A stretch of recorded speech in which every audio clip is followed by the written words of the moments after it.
Hello viewers, আসসালামু আলাইকুম। আমি আছি ইসরাফিল আপনাদের সাথে। আপনারা দেখছেন ডিজিটাল লার্নিং ইউটিউব চ্যানেল।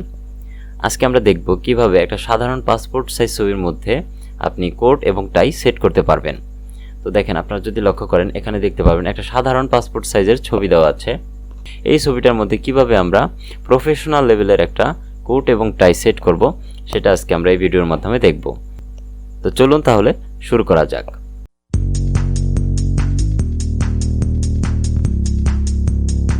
তো সেটা করার জন্য আপনাদের যে অরিজিনাল যে ইমেজটা আছে পাসপোর্ট সাইজের ছবি, সেটা আপনারা ওপেন করে নেবেন। ওপেন করে নেওয়ার পর দেখেন আমাদের যে ছবিটা আছে সেটার ব্যাকগ্রাউন্ডটা কিন্তু রিমুভ করা আছে। তো আপনাদের যদি ছবির পিছনে কোনো ব্যাকগ্রাউন্ড থেকে থাকে সেক্ষেত্রে আপনারা সেটা রিমুভ করে নেবেন, তাহলে আপনাদের পিএনজি ফাইলটা সেট করতে সুবিধা হবে। যদি ছবির ব্যাকগ্রাউন্ড রিমুভ করতে না পারেন তাহলে সেই ক্ষেত্রে আমাদের চ্যানেলে একটু ঘুরে আসবেন, দেখবেন ব্যাকগ্রাউন্ড রিমুভ করার যে টিউটোরিয়াল একটা দেওয়া আছে সেটা আপনারা চাইলে সেখান থেকে দেখে আসতে পারেন। তো এই ছবিটার মধ্যে আমরা কিভাবে এখন কোডটা সেট করব সেটাই দেখব। তো আপনাদের আগের থেকে একটা পিএনজি ফাইল ডাউনলোড করা থাকতে হবে। মানে এই যে কোড এবং টাই, এটা কিন্তু একটা পিএনজি ফাইল। এটার পিছনে কিন্তু কোনো ধরনের মানুষের কোনো ছবি নেই, এটা জাস্ট একটা ট্রান্সপারেন্ট। তো এই ফাইলটা আপনারা অনলাইন থেকে ডাউনলোড করে নেবেন। তো এই পিএনজি ফাইলগুলো কিভাবে ডাউনলোড করতে হয় সেটা সম্পর্কিত একটা ভিডিও দেওয়া আছে, সেটা চাইলে আপনারা ভিডিওটা দেখে আসতে পারেন। তো চলুন এই ফাইলটা আমরা আমাদের ছবির মধ্যে অ্যাড করি। তো সেটা করার জন্য আপনাদের মুভ টুল সিলেক্ট করে নিতে হবে। মুভ টুল সিলেক্ট করার পরে আপনারা জাস্ট এই পিএনজি ফাইলটাকে ধরে ড্র্যাগ করে আপনাদের যে অরিজিনাল ইমেজ আছে সেই ইমেজটার সামনে নিয়ে ছেড়ে দিবেন। ছেড়ে দিলাম। দেখেন আমাদের অরিজিনাল ইমেজের চেয়ে কিন্তু এই পিএনজি ফাইলটা অনেকটাই ছোট। তো এটা আমাদের একটু বড় করে নিতে হবে। তো বড় করার জন্য আপনারা কিবোর্ড থেকে চাপবেন Ctrl+T। Ctrl+T চাপার সাথে সাথেই দেখেন এখানে বিভিন্ন ধরনের চিহ্ন চলে আসছে চারিদিকে। আপনারা জাস্ট এই চিহ্নগুলো ধরে একটু উপরে নিচে করলে ছবিটা বড় এবং ছোট হবে। তো আমরা আমাদের চাহিদা অনুযায়ী ছবিটা বড় করে নিচ্ছি।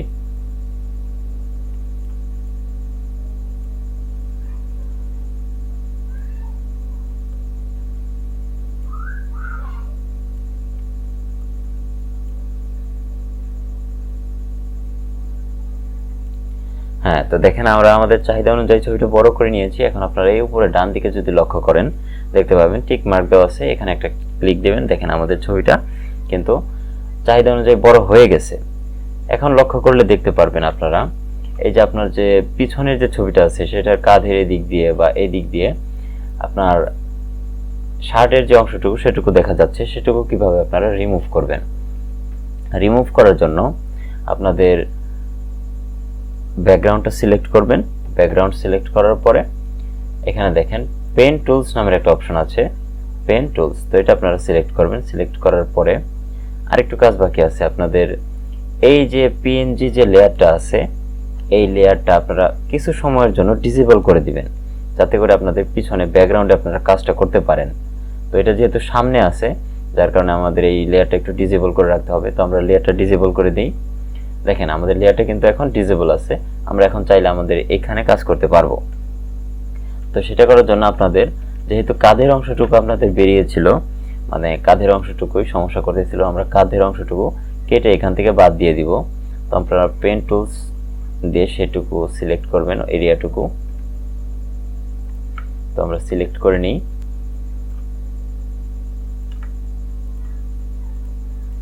এরকম করে আপনারা সম্পূর্ণ অংশটুকুই সিলেক্ট করবেন। আপনার যেহেতু বডির অংশটুকু দরকার নেই, জাস্ট ফেসটা হলেই চলবে। দেখেন তো আমাদের অংশটুকু সিলেক্ট করা হয়ে গেছে। এখন আমরা কন্ট্রোল এন্টার চাপ দিলে জিনিসটা সিলেক্ট হয়ে গেছে। তো দেখেন আমাদের এরিয়াটুকু কিন্তু সিলেক্ট হয়ে গেছে অলরেডি। তো আমরা এখন যদি কিবোর্ড থেকে শিফট এবং ডিলিট একসাথে চাপি তাহলে কিন্তু এই এরিয়াটুকু ডিলিট হয়ে যাবে। তো শিফট প্লাস ডিলিট চাপ দেওয়ার সাথে সাথে দেখেন আমাদের এরিয়াটুকু কিন্তু ডিলিট হয়ে গেছে। এখন আমরা যে আমাদের প্রথম লেয়ারে কোডটায় যে পিএনজি ফাইলটা ছিল সেটা ডিসেবল করেছিলাম, সেটা এখন আমরা ইনেবল করে দেব। দেখেন ইনেবল করে দেওয়ার সাথে সাথে আপনাদের মোটামুটি একটা শেপের মধ্যে চলে আসছে। আপনাদের পাসপোর্ট সাইজ ছবিটা মোটামুটি একটা শেপের মধ্যে চলে আসছে। তারপরে একটু বাকি আছে। দেখেন এই ঘাড়ের দিকে লক্ষ্য করলে দেখতে পারবেন এদিকে অনেকটা ম্যাচিং হয় নাই, একটু ফাঁকা আছে। তো এই ঘাড়ের অংশটুকু ম্যাচিং করানোর জন্য আপনাদের আবার সেই প্রথম লেয়ারটা সিলেক্ট করতে হবে, পিএনজি লেয়ারটা। তারপরে আপনারা আবারও Ctrl+T চাপবেন। চাপ দেওয়ার পরে দেখেন এখানে আবারও চলে আসছে আপনাদের সেই সাইজ কমানো বাড়ানোর যে অপশনটা, সেটা। তো এখান থেকে আপনারা প্রয়োজন অনুযায়ী সাইজটা একটু কমিয়ে বাড়িয়ে দেখবেন। আপনাদের যতটুকু মেজারমেন্ট আছে ওই মেজারমেন্ট অনুযায়ী আপনারা কাজটা করবেন। দেখেন এখন কিন্তু আমাদের পিছনের কোনো অংশই আর দেখা যাচ্ছে না। তো আমরা টিক মার্ক দিয়ে দিই। টিক মার্ক দিয়ে দেওয়ার পরে দেখেন আমাদের ছবিটা মোটামুটি কমপ্লিট হয়ে গেছে। এখন আমরা এটাকে একটু ক্রপ করব, যেহেতু এদিকে এবং এদিকে ডানে এবং বামে বিভিন্ন রকমের সাদা ব্যাকগ্রাউন্ডটা রয়ে গেছে। তো আমরা সেটা করার জন্য এখানে দেখেন বাম দিকে লক্ষ্য করলে দেখতে পাবেন ক্রপ টুল। এই ক্রপ টুলটা সিলেক্ট করবেন। সিলেক্ট করার পর আপনাদের ছবির যে অংশটুকু আপনারা রাখতে চাচ্ছেন সেই অংশটুকু জাস্ট সিলেক্ট করবেন। দেখেন সিলেক্ট হয়ে গেছে। এখন আপনারা জাস্ট ইন্টার চাপ দিবেন। ইন্টার, হ্যাঁ, ইন্টার চাপ দেওয়ার সাথে সাথেই আপনাদের যে ছবিটুকু আছে সেটা কিন্তু একদম পাসপোর্ট সাইজের অরিজিনাল ফাইলে তৈরি হয়ে যাবে। তো এখন আপনাদের যদি ইচ্ছা করেন এই পিছনের ব্যাকগ্রাউন্ডটা আপনারা সাদা রাখবেন, সাদাও রাখতে পারেন। আবার যদি চান এটা একটু কালারিং করবেন তো সেটাও করবেন। তো কালারিং করার জন্য আপনাদের ব্যাকগ্রাউন্ডটা আপনারা সিলেক্ট করবেন। এই যে ডান দিকে লক্ষ্য করলে দেখতে পারবেন ব্যাকগ্রাউন্ড সিলেক্ট করার পর এখানে যে কালার অপশন আছে, কালার অপশন থেকে আপনারা একটা কালার চুজ করবেন। চুজ করার পর এখানে দেখেন বাম দিকে লক্ষ্য করলে দেখতে পারবেন পেইন্ট বাকেট টুল। এই পেইন্ট বাকেট টুল দিয়ে আপনারা জাস্ট ব্যাকগ্রাউন্ডের মধ্যে কালারটা প্রেস করে দিবেন। তো দেখেন আমরা একটা কালার দিয়ে দিলাম। তো এই কালারটা একটু বেশি লাইট হচ্ছে, আমরা একটু হালকা কালার দিই।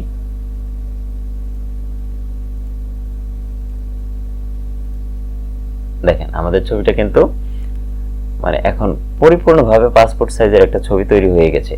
তো আপনারা খুব সহজেই এভাবে সাধারণ একটা ছবি থেকে কোট টাই পরিহিত একটা ছবি তৈরি করে নিতে পারবেন। তো যদি ভিডিওটা ভালো লাগে অবশ্যই লাইক করবেন, শেয়ার করবেন এবং পাশে থাকা বেল আইকনটি প্রেস করে দিবেন আমাদের নতুন নতুন আপডেট পাওয়ার জন্য। তো সেই পর্যন্ত ভালো থাকুন, সুস্থ থাকুন। আল্লাহ হাফেজ।